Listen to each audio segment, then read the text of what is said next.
Hello, my friends, and welcome back. Thank you very much for being with me again today. This guy is going to be used forever and ever as an example. He can't stay where he's at. And I'm talking about that guy from, I was about to say last year, from the Second World War, in Germany, 1930s and 40s. These guys are using it like a whore. Both sides, both customers.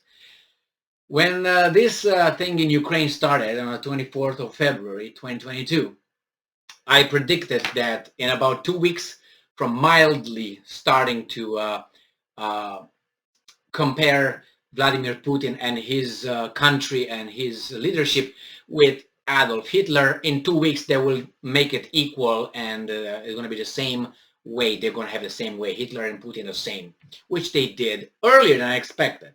So I was kind of like naive, I would say. Nevertheless, now it's the other side's turn to use the same guy to refer to the other side. Now I didn't see this coming, but nevertheless, I think it's funny because they can't think of anybody else other to use. But this guy is like always he's used. It's unbelievable. Yeah, he was the bad dude, but I can think of others that did the same thing and killed more than he did. I can't name names now, but if you really want me to use some names, we can go towards China. We can go to, I know, some Stalin, which was a Gruzian, a Georgian, and now Georgia wants to be a member of NATO and the European Union. It doesn't matter that Georgians are bad or something. No, that's not what I mean.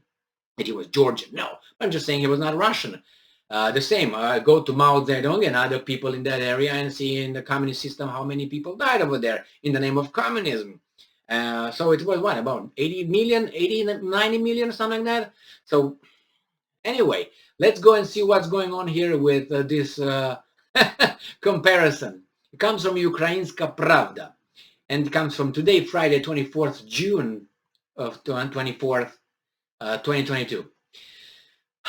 Lavrov compares European Union and NATO with Hitler's Germany. Okay, let's see. Sergei Lavrov, Russian Minister of Foreign Affairs, said that the European Union and the North Atlantic Treaty Organizations are building a coalition to engage in a war with Russia, comparing them to, and I'm quoting, Hitler during World War II, end quote. All right, and I'm quoting exactly from Foreign Minister of Russia, Lavrov, Sergei. We have few illusions that the EU's Russophobe mood will somehow dissipate or change in the long term. But this is the path the Europeans have chosen. When World War II started, Hitler gathered a significant number, if not the majority, of European countries under his flag in order to wage war on the USSR. Right now, the EU and NATO are building a contemporary coalition, essentially in order to wage war on Russia. Well, what do you think? Is that a big stretch? Could be. Could be a big stretch. But if you go the same way, then you can compare, for instance, let's say Napoleon and the coalition against him. All the time it was a coalition against him. And they got punched in the teeth most of the time. Nevertheless, they're the same. They grabbed these auxiliary forces. Remember the Romans? The Romans, yeah, those Romans. The Romans had their army at first when they were serious and disciplined and strong and hardened. And they won wars and they expanded and they conquered other territories and they created bigger Rome and the provinces around.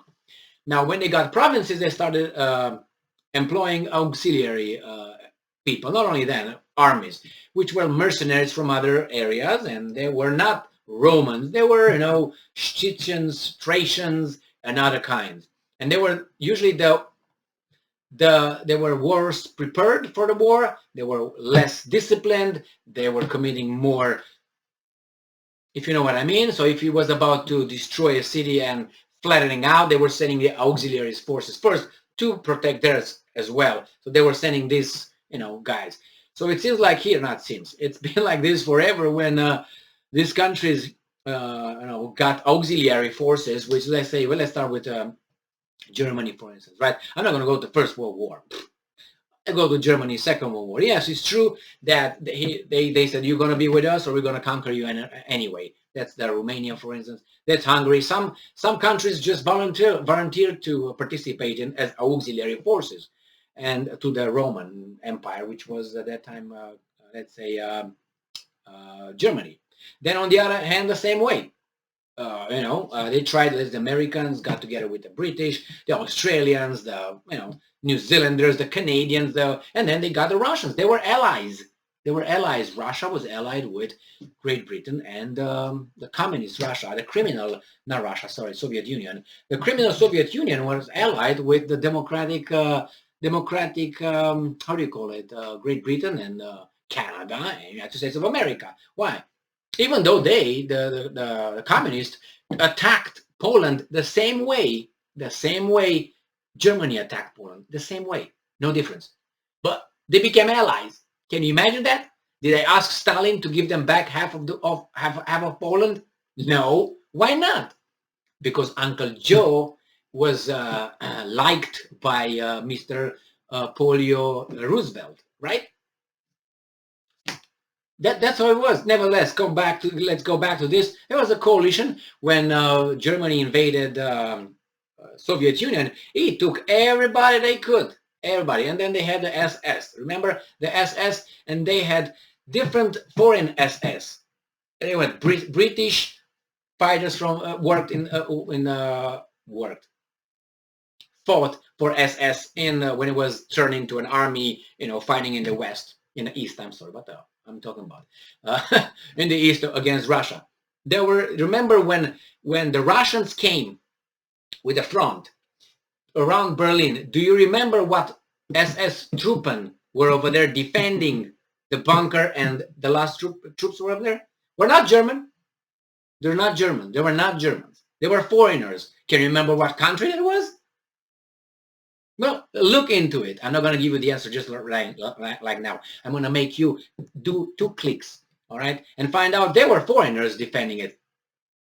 All right, SS Truppen. Nevertheless, so they always had this. Romanians were fighting in Stalingrad. Romanians were fighting in Hungarians were fighting over there. All kind of people, even Arabs were fighting over there for the Germans against the Russians. And the Russians were what? They were not Americans fighting alongside with Russia. They were not Brits fighting with them. And Stalin asked about 5 times before the D-Day to open a second front because they're going to be like this. And what did the Allies do? When finally they started and they had a landing in the D-Day, just check the chronology of the war. Russia already was coming towards Moscow.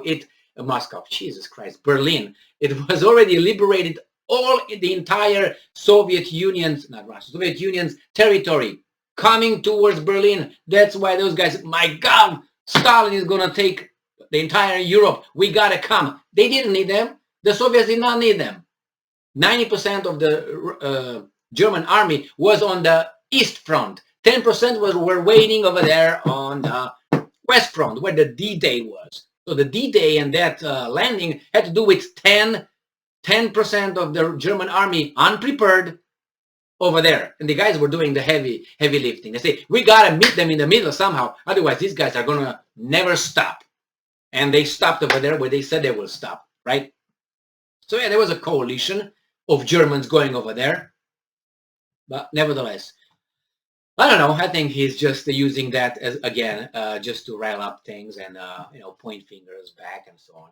But remember, for the Russians, the Second World War and their losses, about what, 24 million people or something like that, they died. That's not 300,000 people died or something like that. Look at the Americans' casualties in the Second War compared with that. Different reasons and so on. So, or the British casualties. It's, I don't want to say, I'm not going to use the term, but nevertheless, Soviet Union lost the most. Most was devastated. And then Germany was flattened. That's a different story. But anyway.